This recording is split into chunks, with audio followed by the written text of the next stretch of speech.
The first letter showed up duct taped to my dock post like some kind of ransom note. Per HOA regulations, non-compliant structures must be removed within 30 days. I peeled it off, stared at it, and laughed, not because it was funny but because it was absurd. My name's Fletcher Ellison. I'm a retired surveyor, and this lake cabin? Built it myself 15 years ago on my own land. The lot had been in my family since the late 50s, long before the HOA ever slithered into the area like a snake in a pantsuit. That afternoon, I drove up from town to find a woman pacing on my dock like she owned the place. Short white blonde bob, oversized sunglasses, clipboard in hand. The HOA badge on her windbreaker said it all: Elaine Cranston, president of the Silver Pines Lakeside HOA. The queen of petty complaints and power trips. "You're trespassing," I said, stepping out of my truck. Lane turned, her nose already wrinkling like she smelled something sour. "Mr. Ellison, this dock violates uniform shoreline aesthetics. It protrudes beyond the 30-foot limit set in the HOA guidelines." I crossed my arms. "This dock's been here for 15 years. Same for the cabin, and this lot isn't under your HOA." Her eyes narrowed, lips curling. "That's where you're wrong. Silver Pines HOA voted to annex the surrounding lots last year, yours included." I laughed again, sharper this time. "You can't annex private property by vote. You need consent, and I never signed a thing." Elaine stepped closer, tapping her pen against her clipboard like it might intimidate me. "Mr. Ellison, I'm giving you formal notice. You have 30 days to remove the dock and vacate the cabin. Non-compliance will result in legal action and daily fines of $200. "Try it," I said. "And bring a lawyer who passed the bar."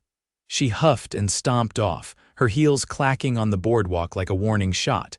The next week I came back to find a bright orange sticker slapped across my front door: "Unapproved structure subject to removal."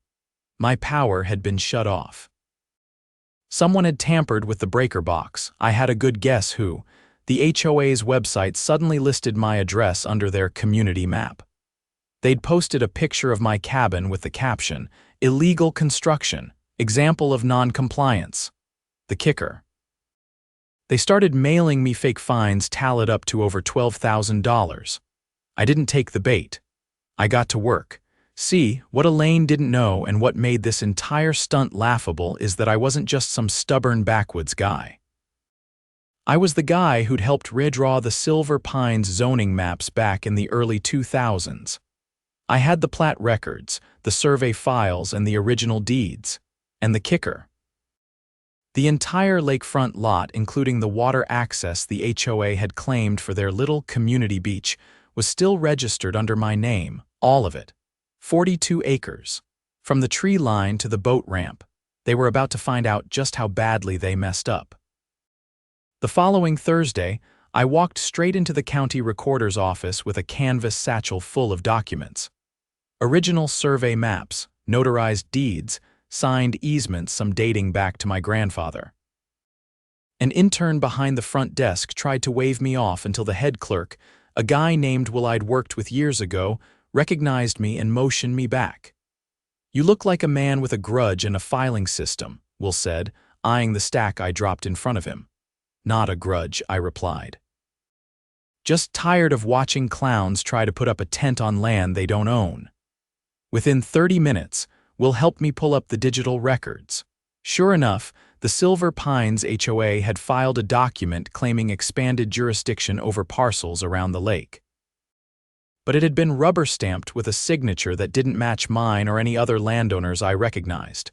"That's not legal," Will muttered, pulling the scanned form closer. "This can't be used to enforce anything." "Elaine Cranston used it to cut my power." I tapped the screen. "She forged consent to annex private land into their HOA. That's criminal." Will gave a low whistle, already dialing the county legal division. I left him to it and drove straight to the utilities provider. The clerk at the counter blinked when I handed her a notarized affidavit and a copy of the original utility easement. Her supervisor came out 10 minutes later, flustered. "Mr. Ellison, we were misled," he admitted. We received a cease request from the HOA claiming you'd vacated the property. That's a major violation on their part. We'll get your power restored by tomorrow morning. I didn't thank him. I just left. The next morning, I installed 2 trail cams, one on the dock, one facing the cabin. I didn't care for paranoia, but I cared even less for people who thought they could trespass and get away with it. That afternoon, my land surveyor buddy, Callum, met me at the edge of the property line with his equipment in tow. We spent the better part of the day resurveying the entire 42 acres. Not because I didn't trust the old maps, but because I wanted fresh digital records to back everything up. Callum caught something interesting: a line of decorative markers Silver Pines had installed years ago, marking the community boundary. They were off by nearly 70 yards. They've been hosting events on your land, Callum said, adjusting his level. Looks like their whole picnic area and boat launch is inside your parcel. I didn't respond. I just took a picture. Saturday morning, I attended the HOA's bi-monthly community breakfast, something I'd always ignored, but this time I had a reason. The event was held right there on the beach on my land, and the irony was thick enough to butter toast with.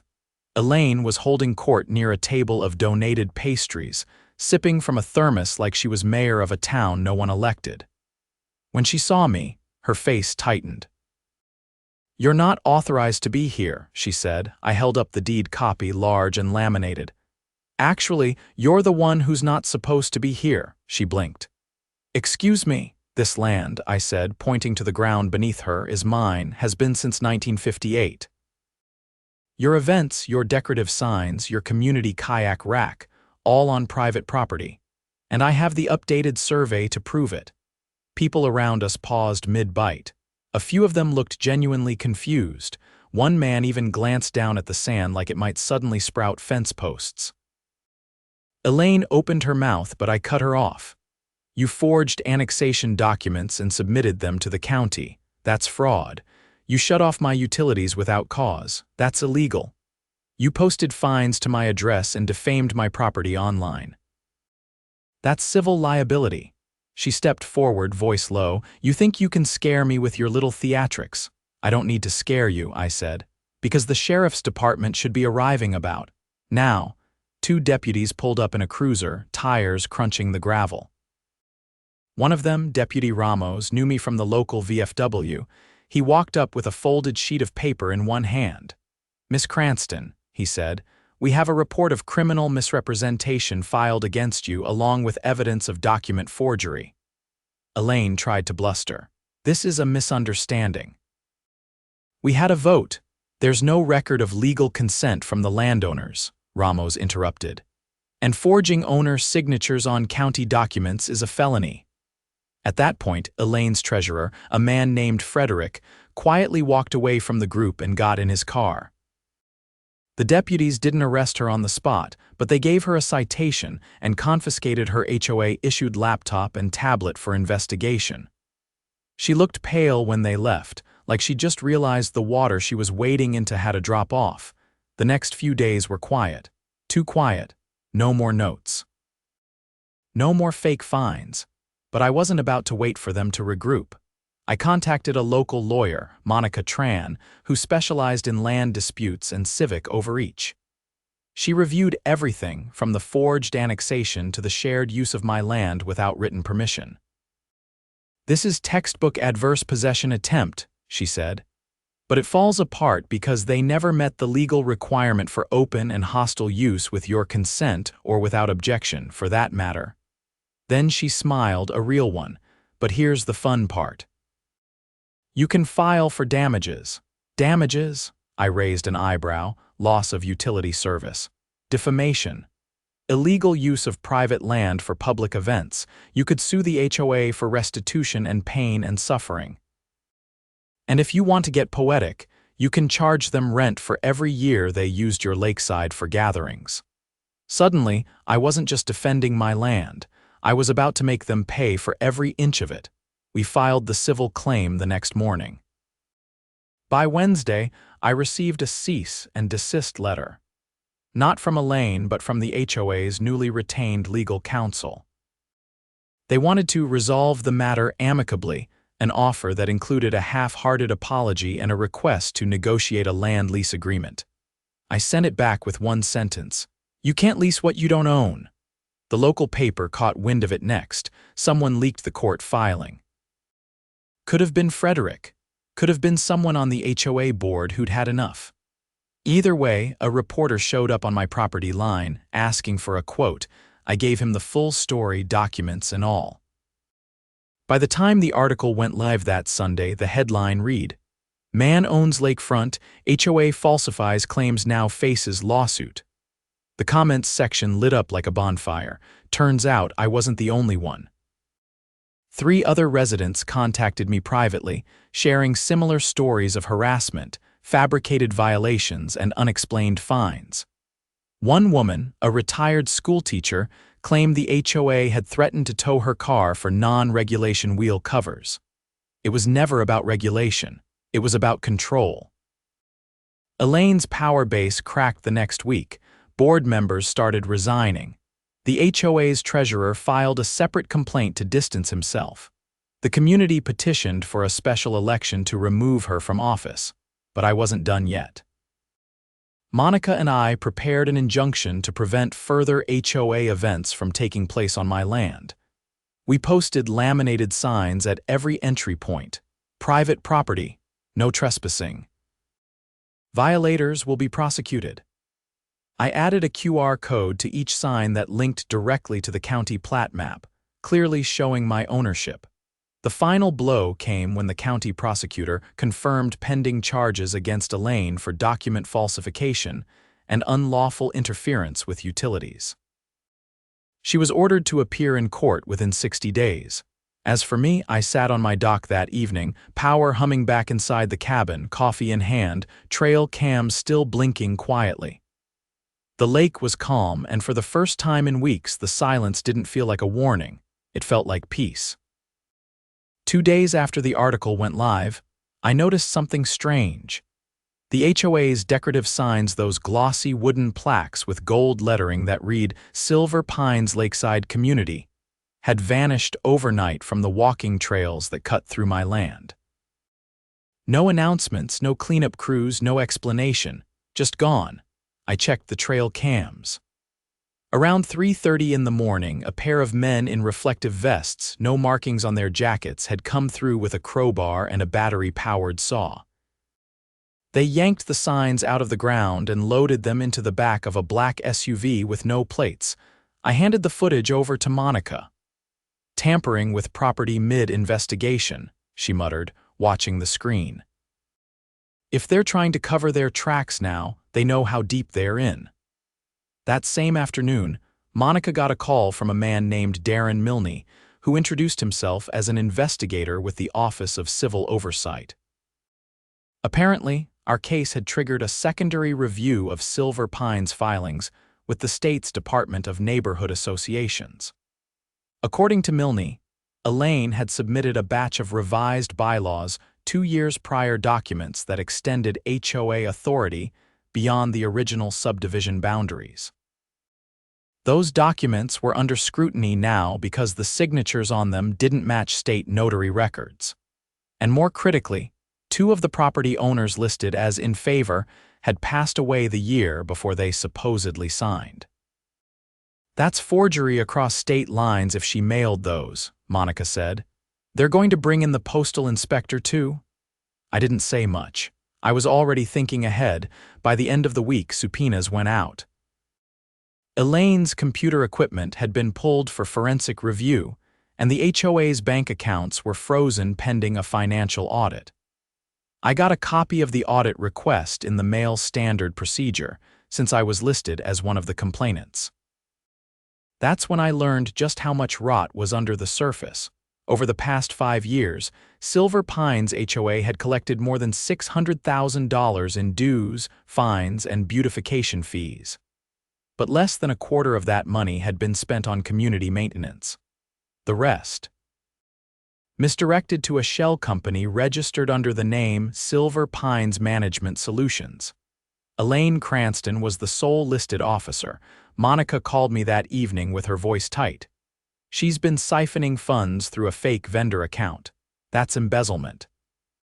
If they trace any of that to personal purchases, we're entering felony territory. I sat on the porch, the sun barely a sliver behind the tree line, and listened to the quiet. It was the first time I truly understood why Elaine had tried so hard to claim my lot. It wasn't about shoreline aesthetics or dock extensions. It was about expanding her control and her budget. The more territory she claimed, the more dues she could collect. And if she could bully landowners into compliance, she could build a slush fund without resistance. The next day, I got an unmarked envelope in the mail. No return address. Inside was a folded piece of paper with a typed list of names residents of Silver Pines next to corresponding dollar amounts. Some entries were marked cleared, others pending escalation. At the bottom was a handwritten note in shaky script. She's using a private contractor for enforcement. They're not legit. Check the name Doncaster Group. I took it straight to Monica, who traced the name to an out-of-state collections company with a history of aggressive and illegal debt recovery tactics. They weren't licensed in this state. In fact, they'd been barred from operating in 3 others due to harassment complaints and falsified debt claims. Elaine had been using them to chase down fake fines. By that evening, I was sitting across from Investigator Milne in a windowless office at the county courthouse, going over everything. He had a legal pad covered in scribbles, and his expression had gone from skeptical to focused. "You said the contractor visited your property?" he asked. "More than once, but they never left a name, just threats taped to my door. Did they ever present credentials?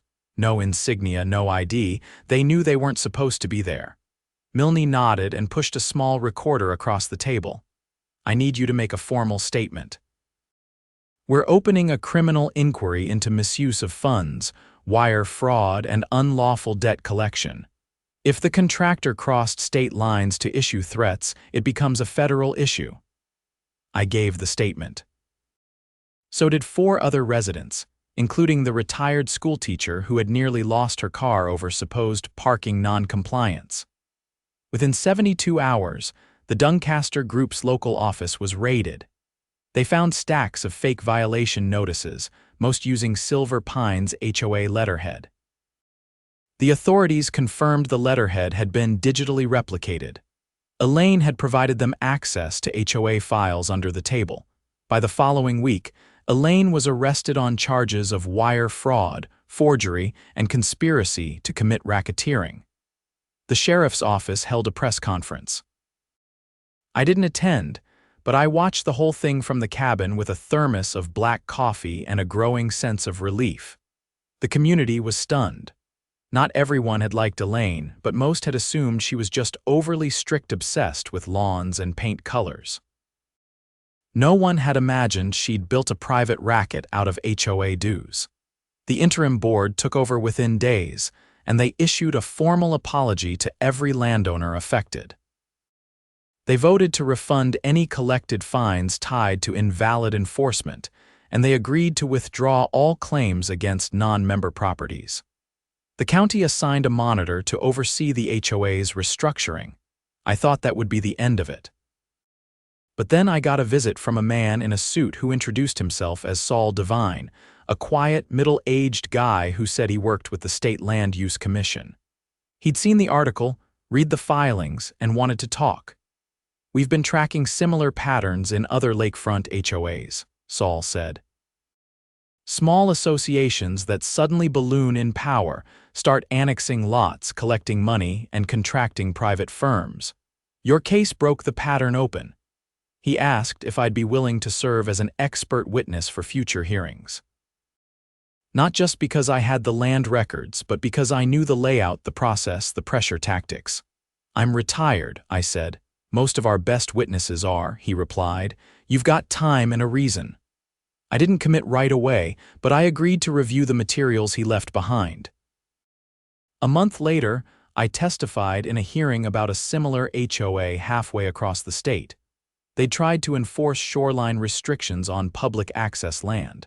The tactics were eerily familiar. The satisfaction didn't come from retribution. It came from clarity, finally seeing how deep the problem ran, and knowing that exposing it mattered beyond my own fence line. Back at the cabin, the seasons started to shift. The lake cooled, the leaves turned, and the air grew still.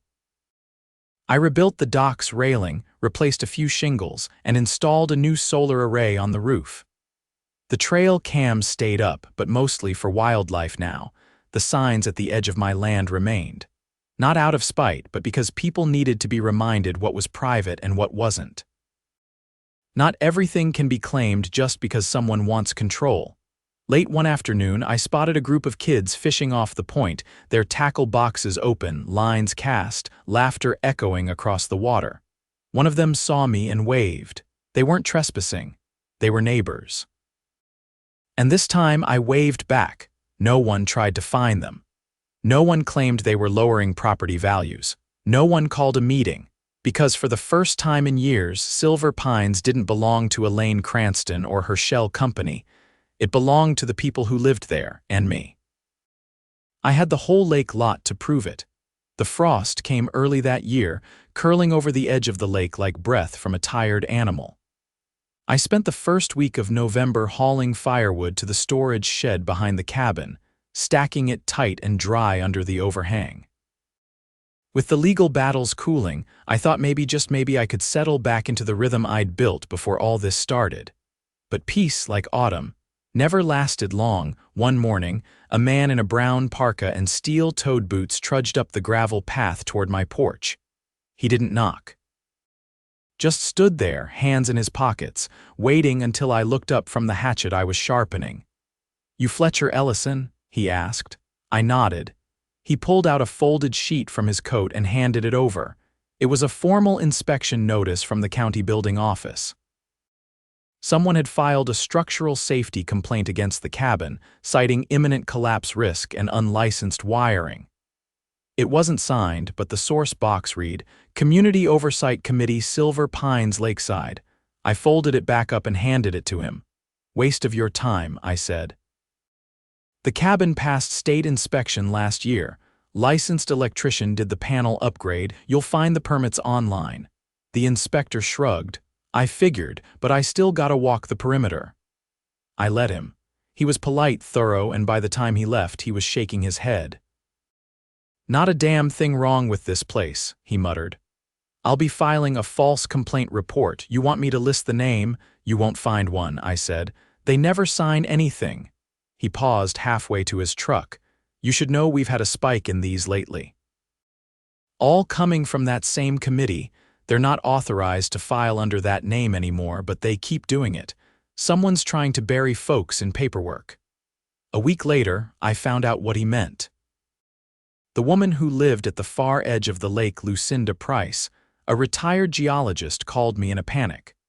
Her dock had been flagged by someone posing as a county agent.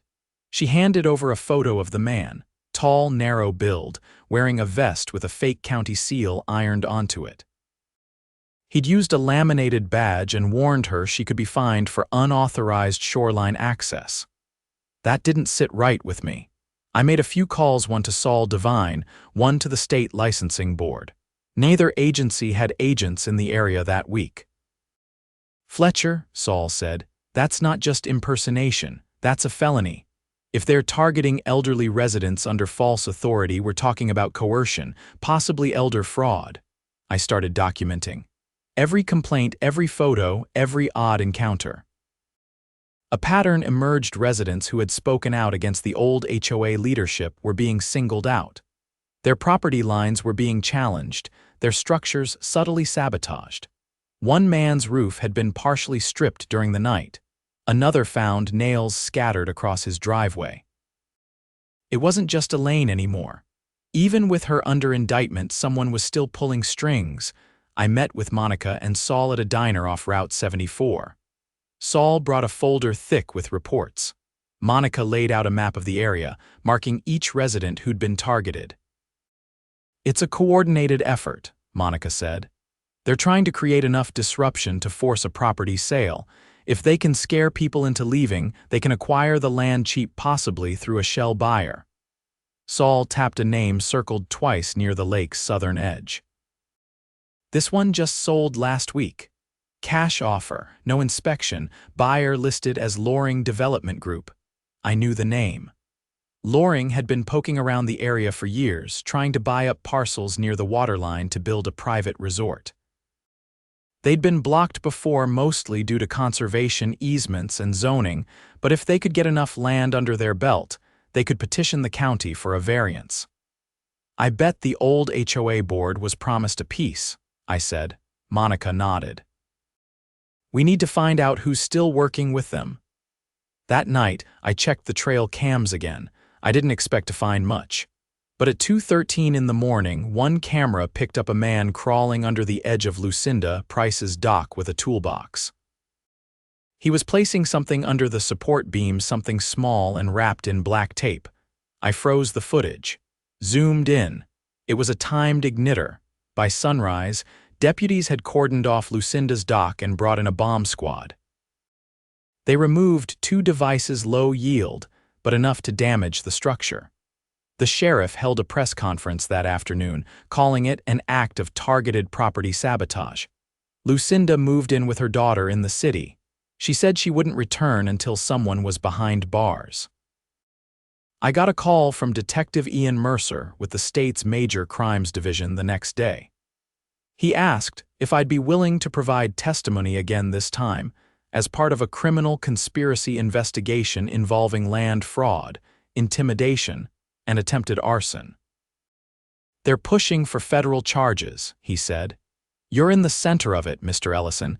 They wanted your land more than any other, and your resistance got in their way. I agreed to sit down with him. We met in a conference room in a state building 3 counties over. He brought a digital board with a timeline of events, suspects, and bank transfers. That's how I learned that Loring Development Group didn't exist. It was a front company registered to a P.O. box in Delaware, with funds traced back to one of Elaine's former board members, a man named Randall Keever. Keever had been quiet throughout the investigation, never spoke to the press, never stepped down from his position on the budget subcommittee. But his name was all over the wire transfers used to pay the fake inspectors, the collection firm, and the contractors who'd donated time to the HOA. Keever was the one funneling money to the Doncaster Group, Mercer said. He's been building this for years. Elaine was just the face. The arrest came 3 days later. Keever was picked up outside a marina in a neighboring state trying to board a charter boat under a false name. He had $20,000 in cash, 2 burner phones, and a bag full of documents marked Pine Lake Acquisition Plan. The charges: conspiracy to commit wire fraud, criminal impersonation, attempted arson, and racketeering. The state froze everything tied to the fraudulent HOA accounts. A judge issued a restraining order against any entity attempting to solicit property sales near Silver Pines without full disclosure. Saul said it was the fastest turnaround he'd seen in 20 years. The cleanup took longer. Residents submitted claims for damages. The interim board, now overseen by a state trustee, began the process of dissolving the old HOA charter. By spring, the association was refiled as a voluntary neighborhood committee focused on community events and shared maintenance, with no enforcement power, no fines, no inspections, no forced compliance. I was asked to join the advisory council. I declined. But I did agree to teach a free seminar on land rights and property law at the town hall every other month. Attendance grew with each session. One afternoon, a boy from the neighborhood stopped by with his father. They'd heard about the fishing spot off the bend near my dock and wanted to ask permission. I told them yes, as long as they left the gate as they found it and packed out what they brought in. The father nodded. We appreciate that. Used to be, folks here didn't ask, they were afraid someone would report them for stepping on the wrong grass. Not anymore, I said. By summer, the lake was full again. Families picnicked on the shore. Children splashed near the shallow bend. The signs stayed up, but now they were respected. Not feared, the cabin stood unchanged. My land remained mine, and the people who once whispered about bylaws and compliance now talked about gardens, weatherproofing, and canoe routes. The air was lighter. The silence no longer tense but earned. And for the first time in a long time, the lake was just a lake. Not territory, not leverage, just water, trees, and open sky, exactly as it should be.